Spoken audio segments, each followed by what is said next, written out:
Boa noite, amigos. Sejam todos bem-vindos. Aqueles que aqui estão conosco, os que nos acompanham de casa através da internet.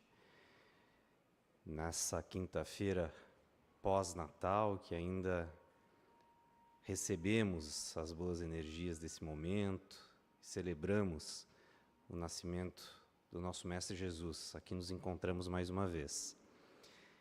Antes de iniciarmos a nossa exposição da noite, nós faremos uma breve leitura do Evangelho segundo o Espiritismo, seguida então da nossa prece de abertura. O capítulo 14, Honrai a vosso pai e vossa mãe, na parte de instrução dos espíritos, o item 9, a ingratidão dos filhos e os laços de família. A ingratidão é um dos frutos mais diretos do egoísmo. Revolta sempre os corações honestos, mas a dos filhos para com os pais apresenta caráter ainda mais odioso. É em particular desse ponto de vista que a vamos considerar, para lhe analisar as causas e os efeitos. Também nesse caso, como em todos os outros, o Espiritismo projeta luz sobre um dos grandes problemas do coração humano.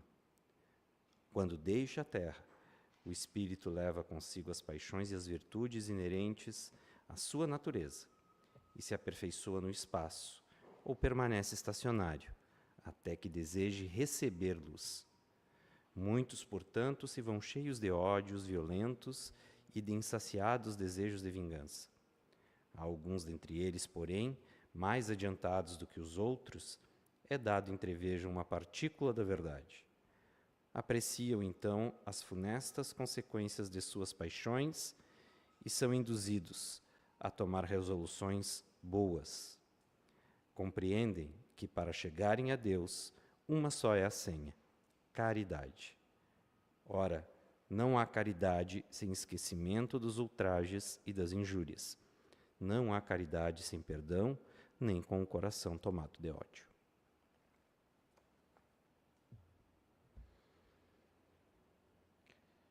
Com essa mensagem que nos convida a sairmos de nós mesmos e irmos ao encontro do outro, é que te rogamos, Jesus, a tua presença, a tua proteção na noite de hoje, equilibrando as nossas emoções, trazendo para todos nós a lucidez, as virtudes necessárias para o enfrentamento com os desafios do mundo, mas, sobretudo, que tu venhas e nos traga o teu abraço, que nos conforta, que nos dá ânimo, que alivia o peso das nossas dificuldades.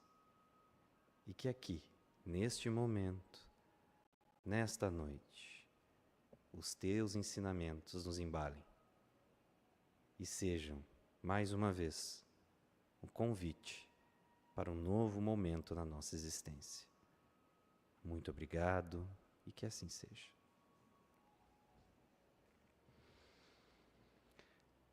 Meus amigos, se a cidade está vazia, nós também não seríamos um ponto fora dessa curva.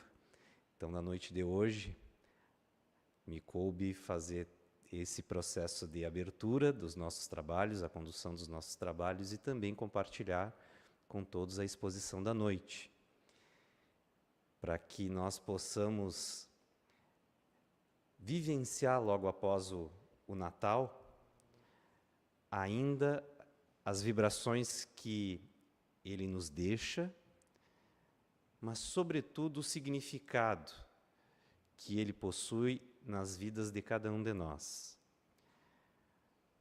Quando ainda vivemos essas emoções do Natal, quando nós paramos por alguns instantes, refletimos sobre o seu significado, naturalmente nós passamos para o próximo passo, que é o planejamento de um novo ciclo, porque um novo ano já se avizinha. E é da nossa cultura. Nós avaliamos o nosso ano e projetamos um novo ciclo. Até nisso existe a sabedoria divina. Fraciona o tempo da nossa existência, para que nós possamos fazer essas análises com pontos mais marcados, para favorecer que espíritos como nós, que ainda precisam desse método, dessa dinâmica, possam usufruir dela para o seu benefício, para o seu crescimento. E é nesse momento que todos nós, como humanidade, nos encontramos. Na maior parte, existem algumas sociedades que já celebraram o Ano Novo, existem algumas outras orientações religiosas e sociedades também que não têm o Natal como o grande momento de reflexão como nós cristãos temos. Mas, em alguma medida, todos nós, pelo menos no Ocidente, temos essa perspectiva do novo ano que vai se iniciar e fazemos os nossos planos. E esse é o momento que nós vemos na própria TV, em todas as mídias, né? As propagandas de Ano Novo, de feliz Ano Novo, dos desejos de um Ano Novo, de muita felicidade. E ainda, como não poderia deixar de ser num mundo que transita para a regeneração, estes apelos do novo ciclo ainda são muito materiais. O que nós desejamos, e é lícito e é justo, nós queremos ter saúde. Nós queremos progredir a nossa vida material. Nós queremos conquistar coisas, nós queremos alcançar sonhos. Isso nos move, e isso, quando não nos escraviza, e quando nós damos o valor certo, é positivo. Quando isso está em equilíbrio com o propósito maior que existe e que foi revelado de forma muito clara, muito transparente, pelo Evangelho. Quando Jesus vem ao mundo, ele descortina para nós a verdadeira vida, mostrando que o reino dele não é desse mundo. Ele nos diz, não são essas paredes, esse telhado, o nosso automóvel, a nossa conta no banco, o cargo que eu possuo, a posição social que nos define. Nós não estamos aqui por isso, para isso. A nossa passagem aqui é um processo, que é parte de um processo muito maior, de desenvolvimento individual e coletivo, sendo que nós somos uma partícula importantíssima no desenvolvimento coletivo. Então, quando nós falamos em ano novo, ciclo novo, em recomeçar, quando nós fazemos os nossos planos para um novo ano, para um novo ciclo, o que nós estamos levando em consideração? O que está na nossa lista de desejos? O que nós estamos alimentando como roteiro para um próximo ciclo? O que desejamos para nós mesmos em 2025, e 2026, e 2027, e assim por diante, durante os anos que ainda estivermos encarnados e os anos que viermos no futuro a reencarnar? O que devemos levar em consideração, então, no momento que nós saímos daqui hoje e formos para casa, pensar no nosso 2025? Quais vão ser os princípios que vão nos conduzir? E é importante, quando nós pensamos nisso, visitarmos a pergunta 919 do Livro dos Espíritos, onde Kardec pergunta para o Espírito de Verdade: o que então nós precisamos fazer como prática para nos tornarmos melhores? Porque é isso que a gente quer. Todos nós queremos isso. Seja de um ponto de vista material, nós queremos melhorar, seja do ponto de vista físico, da nossa saúde, nós queremos mantê-la e, se possível, ou recuperar o que perdemos, ou torná-la ela um pouco melhor. E nós, que temos uma perspectiva do espírito, queremos saber como progredir espiritualmente. Que este é o grande objetivo de todos nós, conforme Jesus veio nos esclarecer. Então Kardec faz essa pergunta. E o Espírito de verdade então responde, os benfeitores nos trazem, que seria aquilo que um filósofo da antiguidade já dizia para todos nós, conhecermos a nós mesmos. Essa era a grande recomendação. E Kardec, aprofundando um pouco mais a questão, ele, na 919A, pergunta: concebemos toda a sabedoria dessa máxima, conhece-te a ti mesmo. Porém, a dificuldade está precisamente em cada um conhecer-se a si mesmo. Qual o meio de consegui-lo? Realmente, não é fácil. E nós estamos falando aqui dessa pergunta século XIX. Nós não tínhamos ainda muitas ferramentas de análise, de autoanálise, que é a psicologia e depois outras áreas do conhecimento comuns nos dias de hoje, vieram nos trazer, mas que estavam ausentes nesse momento. Mas vejam só a resposta dos benfeitores. E aqui nós temos um benfeitor respondendo: fazei o que eu fazia quando vivi na terra. Ao fim do dia, interrogava a minha consciência, passava a revista ao que fizera e perguntava a mim mesmo se não faltava algum dever, se ninguém tivera motivo para mim se queixar, para de mim se queixar. Foi assim que cheguei a me conhecer e a ver o que em mim precisava de reforma. E aqui nós temos a assinatura de Santo Agostinho, neste trecho, trazendo então para o codificador Allan Kardec uma prática,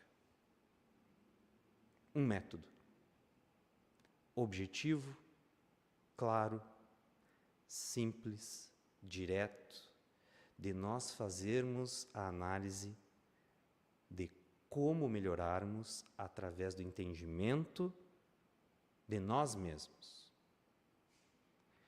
Se nós queremos um novo ciclo, o que nós estamos desejando? Nós nos conhecemos na profundidade para entendermos o que é bom para nós, o que não é, o que nós necessitamos, o que já nos faz mal, o que nós gostaríamos de abandonar? Isso está na superfície ou está na profundidade? E Santo Agostinho, então, nos dá o caminho. Esse era um caminho que ele utilizou na sua última encarnação.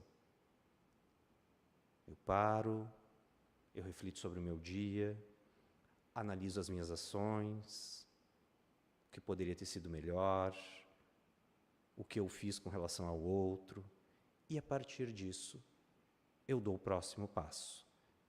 E assim sucessivamente, num ciclo virtuoso, magnífico, que tende a nos levar ao melhoramento, aquilo que nós todos aqui queremos para amanhã. Nós nem precisamos esperar 2025. Mas se nós não fizermos esse estudo íntimo, nós estaremos nos movendo no próximo ciclo e no restante da vida ao sabor do vento, sem sabermos onde nós necessitamos chegar. E, felizmente, a doutrina espírita nos oferece esse trajeto. Joga luz sobre o Evangelho de Jesus, que é o roteiro para onde nós devemos chegar. E nós podemos pensar, bom, mas no momento de autoanálise, como recomenda Santo Agostinho, eu posso perceber que eu ainda erro muito. E nós ouvimos muito também de pessoas próximas, de pessoas que convivem conosco, enfim, de que, olha, tem coisas que eu não consigo fazer, não adianta, é difícil demais para mim, Nasci assim, vou morrer assim. Muitas aspas entre essa frase, mas é uma frase muito utilizada. E o nosso querido Chico já nos dizia, nós não podemos refazer o início, mas nós podemos construir um novo fim. Então, no momento que nós fazemos essa análise sobre nós mesmos, projetando e entendendo a nossa dinâmica e projetando o que nós queremos, o que nós necessitamos, nós podemos encontrar dentro de nós a força necessária para essas transformações. Porque aqui não funciona a lógica binária de sucesso e fracasso. Nós temos uma caminhada. Nós reencarnamos para caminhar. Se nós fizermos uma analogia com o esporte, o desenvolvimento espiritual de cada um de nós, as nossas melhorias e o desenvolvimento de virtudes, não são uma corrida de 100 metros, onde nós damos tudo o que é possível. Aquela explosão muscular, a respiração a 1000, o coração batendo em velocidade máxima, para fazermos no menor espaço de tempo o cruzamento na linha de chegada. Essa é uma corrida de 100 metros. O nosso desenvolvimento espiritual é uma maratona. 42,5 km. Mas nem por isso nós precisamos sentar embaixo de uma árvore à sombra e ficarmos acompanhando os outros corredores. É nós mantermos o ritmo. É nós mantermos constância. Conseguimos aumentar o ritmo? Que bom! Ele só precisa ser saudável. Por vezes nós mantemos o ritmo mais ou menos equânime, aceleramos um pouco mais, mas sabendo que são 42 quilômetros. E nós vamos progredir com constância. E que constância é essa? Agora, num novo ciclo e nos novos ciclos que virão. No Evangelho segundo o Espiritismo, no capítulo 17, no item 4, que fala sobre os bons espíritas, nós temos esse pequeno excerto, que diz o seguinte: reconhece-se o verdadeiro espírita pela sua transformação moral e pelos esforços que emprega para domar suas inclinações más. O espírita é aquele que acerta sempre. Nós não temos ainda, neste planeta, no momento em que ele se encontra de transição planetária, ninguém que acerte sempre. E nós, espíritas, buscamos o espiritismo, falando apenas sobre nós, não falando, obviamente, sobre outras orientações religiosas, mas nós aqui nos encontramos aqui hoje, porque nós queremos, de alguma forma, nos transformar. Transformar o nosso futuro. Nos conhecendo como o Espírito de verdade já nos trazia no Evangelho, em O Livro dos Espíritos, mas tendo a consciência de que os nossos esforços é que precisam estar presentes para que essa transformação ocorra. Para que essa engrenagem que todos nós possuímos se movimente pela nossa transformação moral. Nós temos uma trajetória espiritual, nós temos bagagem, nós chegamos aqui com uma grande mala, com muitos artefatos, muitos objetos, muitas peças de grande valor, e nós trazemos peças que ainda carecem de brilho e que nós precisamos polir com calma, entender para que elas servem, transformar essas peças para algo que brilhe. E isso, invariavelmente, nos demanda tempo, e para que nós tenhamos o bom êxito neste tempo, nós precisamos de constância. Constância na transformação destes utensílios da nossa bagagem, sempre mirando a nossa transformação íntima, nos esforçando no emprego das nossas energias e de tudo que nós já trazemos de positivo para que essa engrenagem se mova constantemente, repetidamente, de forma positiva. Mas nós precisamos saber que nas condições em que nós nos encontramos, sim, nós ainda vamos errar. Nós vamos nos atrapalhar. Nós vamos nos desorganizar. O que nós não podemos, é claro, é nos escondermos atrás disso para não nos transformarmos. Pelo contrário, é nós assumirmos a postura de protagonismo e envidarmos todos os nossos esforços para domarmos as nossas más inclinações. Então, o que nós precisamos para um novo ciclo? Lucidez através do nosso entendimento íntimo, da nossa autoanálise e o emprego deste esforço constante para que essa engrenagem moral acabe girando.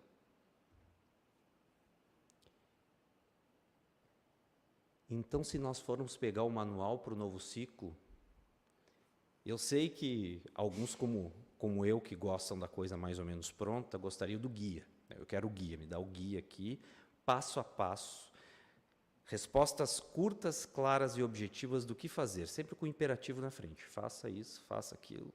É isso que alguém como eu gostaria. Esse manual do nosso futuro, do nosso recomeço, ele existe. E ele está ao alcance de todos nós, que é o Evangelho. Ali está o nosso roteiro. E quando nós falamos no Evangelho, nós não podemos, então, tirá-lo do nosso radar, da nossa frente, no momento em que nós estamos projetando o nosso futuro. Porque é Ele que vai nos trazer este roteiro seguro para um ciclo que se avizinha. Muitas abordagens nós poderíamos tirar daqui, obviamente, mas pensando, o Ano Novo é na quarta-feira da semana que vem. Então, o que eu posso pensar que este livro, que aqui se encontra ao alcance de todos nós, pode trazer para nós como diretriz para 2025 e para os anos vindouros, mas vamos pegar 2025, está ali, está dobrando a esquina. Então nós podemos sintetizar de forma muito problemática, muito imperfeita, mas tentando fazer alguma síntese que faça sentido para um novo ciclo. Aqui nós temos a orientação dele com relação ao amor ao próximo. Nós temos a orientação sobre o perdão e a reconciliação. Nós temos a orientação da humildade e serviço. Novamente, é uma síntese problemática. Mas são elementos que, pensados, se nós trouxermos para a nossa realidade de recomeço, esse benefício magnífico que a divindade nos dá dos anos recomeçarem, tem o término e o recomeço, nós utilizarmos estes princípios naquele nosso plano de recomeço, certamente nós teremos a engrenagem das nossas virtudes se movendo. A engrenagem se movendo sob a força do nosso esforço, do nosso desejo legítimo de transformarmos as nossas más inclinações, como nos está citado nas obras básicas. O amor ao próximo ainda nós lemos aqui na abertura, na passagem com relação a ingratidão aos pais, às mães, aos pais, enfim, os pais como o laço materno e o laço paterno.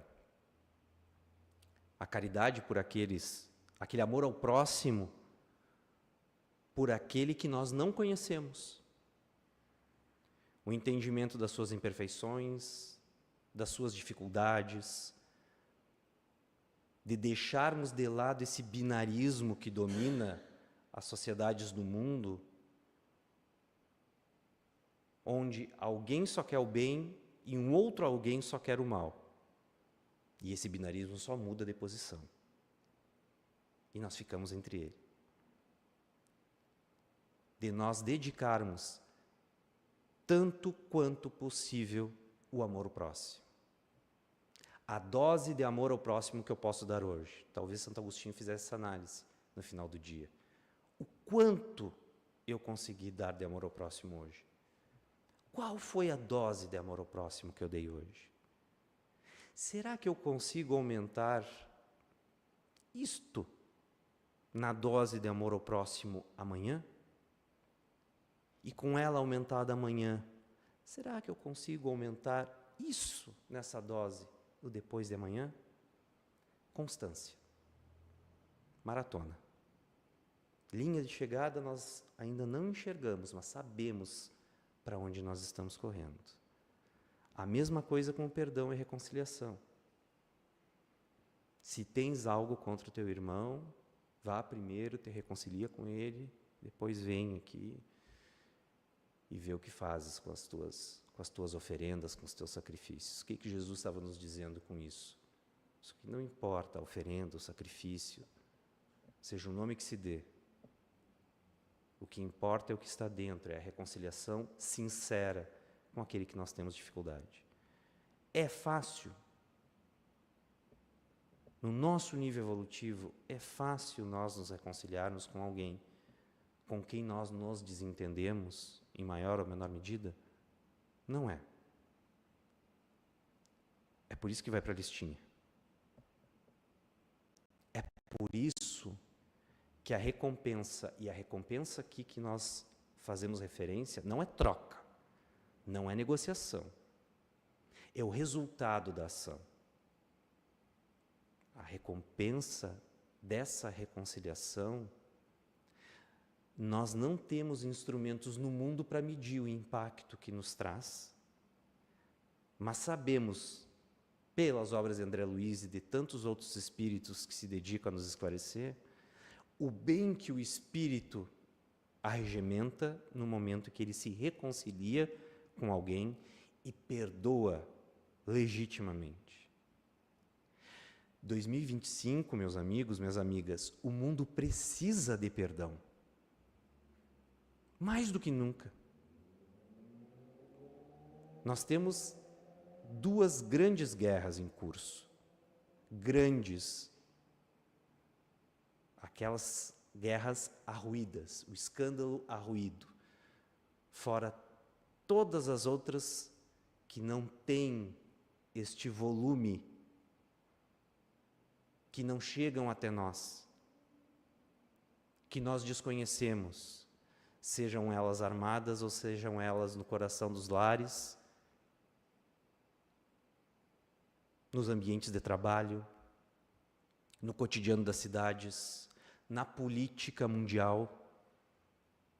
O mundo precisa de perdão.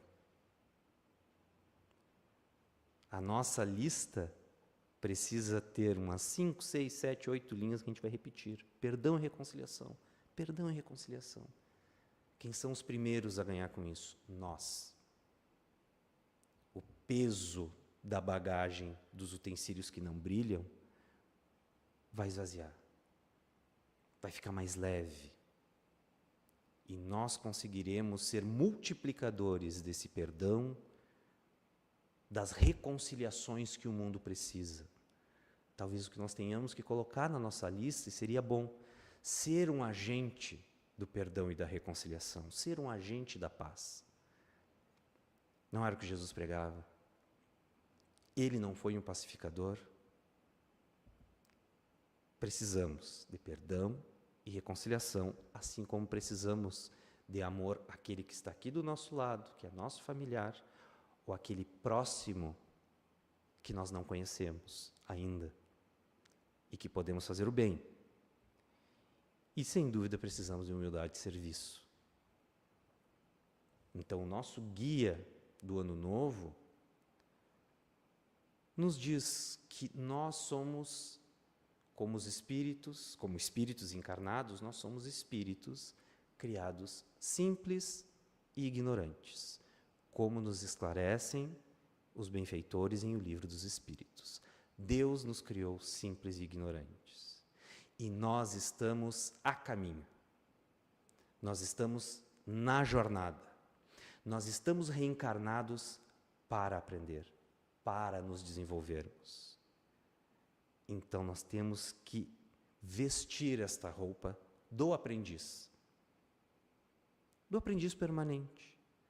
É claro que já desenvolveu saberes, é claro que algumas virtudes já estão mais desenvolvidas do que outras, já temos conquistas, mas nos falta ainda.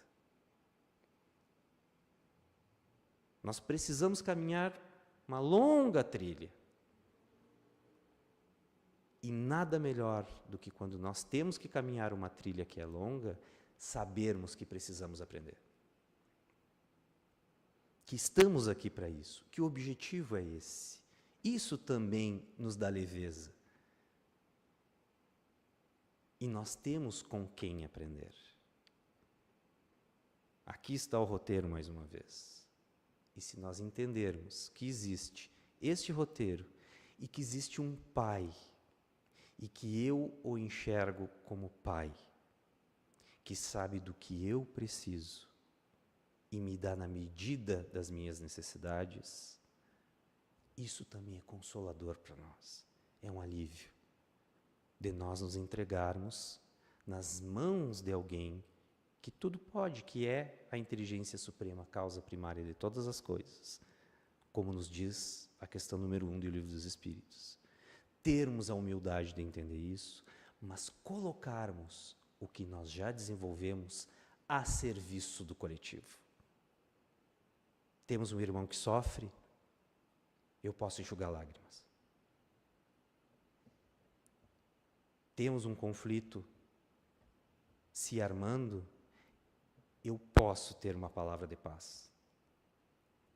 Temos alguém que caiu, que errou, eu tenho como estender o braço para reerguer. Jesus o fez. Vai, não peques mais. Não foi o que ele disse à mulher adúltera? Vai, não peques mais. Eu não te condeno. Vai, não peques mais. Então, meus amigos, nós já temos uma consciência aflorada, mesmo com a humildade de saber que temos muito a aprender. Mas nós já temos essa consciência que despertou e que pode ser colocado a serviço do bem comum. O 2025, o novo ciclo, o recomeço, ele é ativo. Ele é um verbo que contempla ação. É óbvio que nós recebemos e recebemos constantemente, mas nós temos o lindo dever de agir para transformar o mundo. E se nós falamos em colocarmos a serviço, o que é colocar a serviço? O que é, então, eu me disponibilizar para o mundo? E nós temos que aí visitar o termo de caridade, da mesma forma como Kardec fez a pergunta na questão 886, onde ele pergunta qual o verdadeiro sentido da caridade, como entendia Jesus.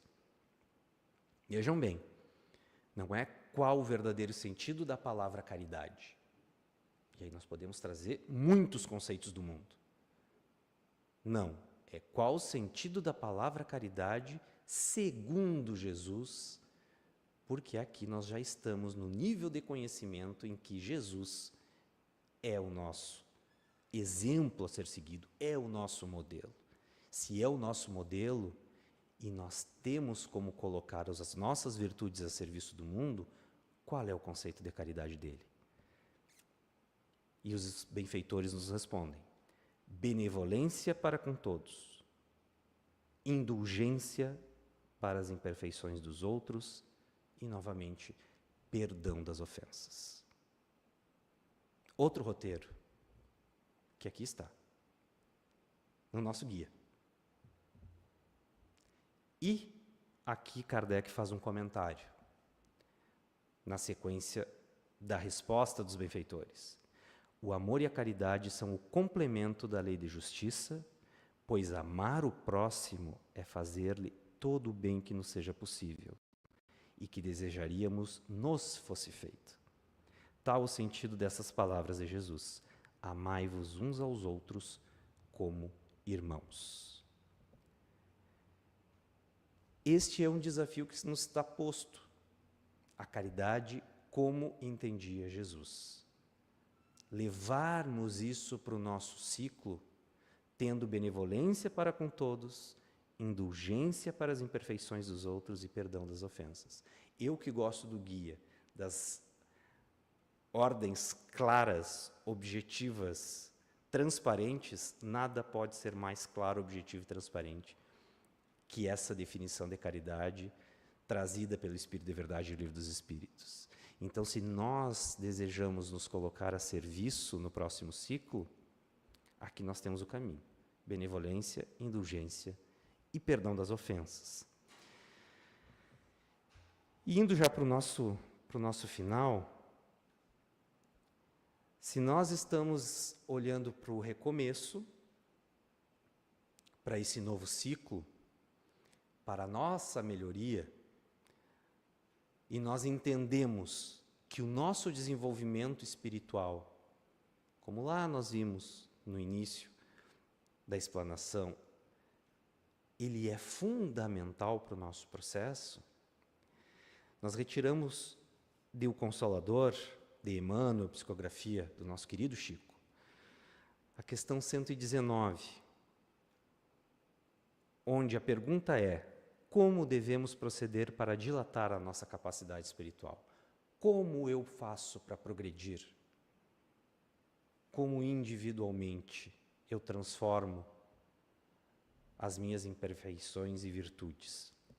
E a resposta: ainda não encontramos uma fórmula mais elevada e mais bela que a do esforço próprio, dentro da humildade e do amor, no ambiente de trabalho e de lições da terra, onde Jesus houve por bem instalar a nossa oficina de perfectibilidade para a futura elevação dos nossos destinos de espíritos imortais.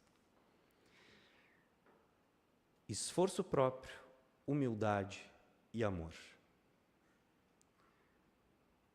Então, dentro dos nossos desejos,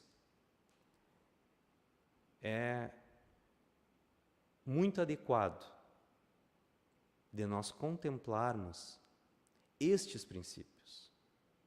O esforço, que é o que nos garante que nós vamos chegar ao final dos 42 quilômetros. A humildade, entendendo que aqui estou para aprender, não com conivência com o erro, mas usando o erro como oportunidade de desenvolvimento de virtudes. E o amor.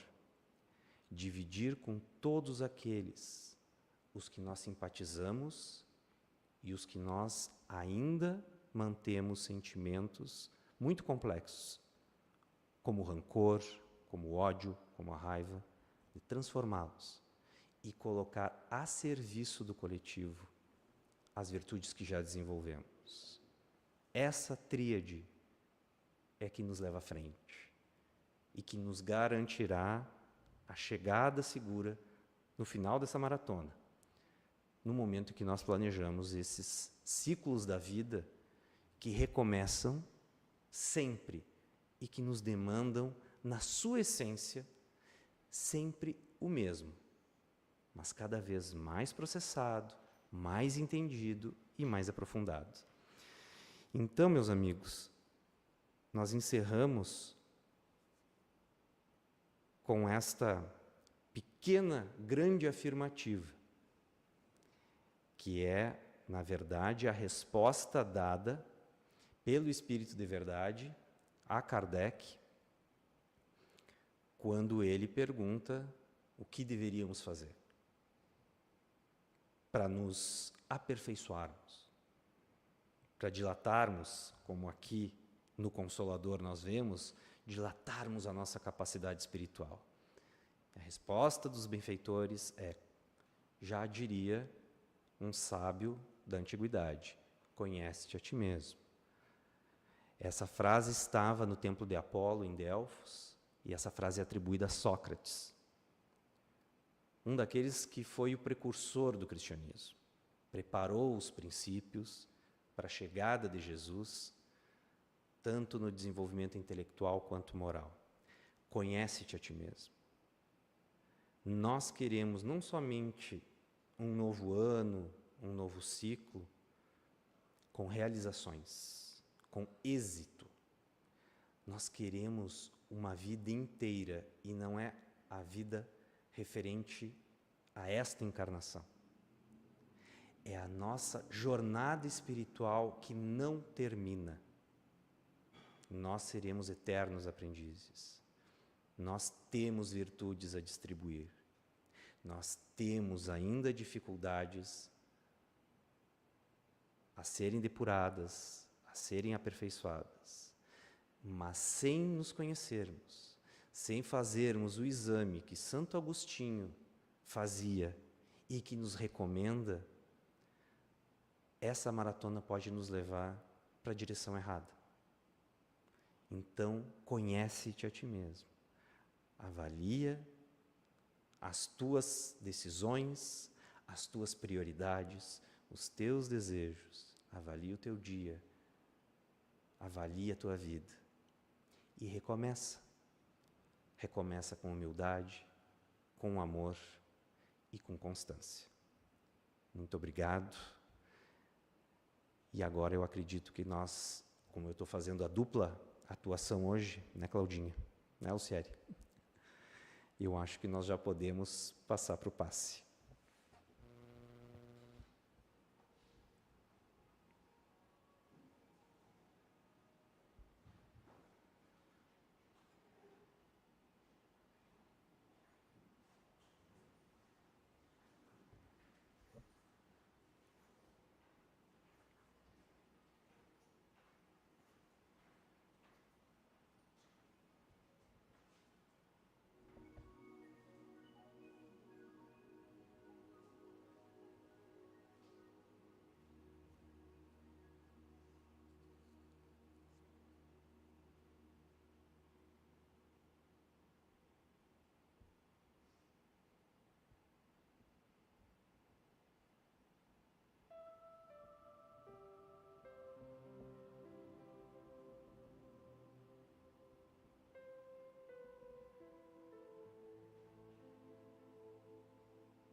E usufruindo, meus amigos, dessa ambiência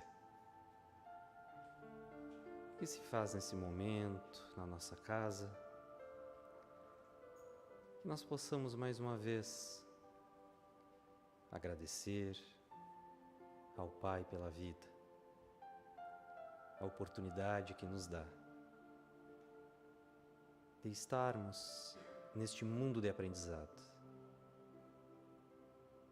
com as diversas oportunidades que recebemos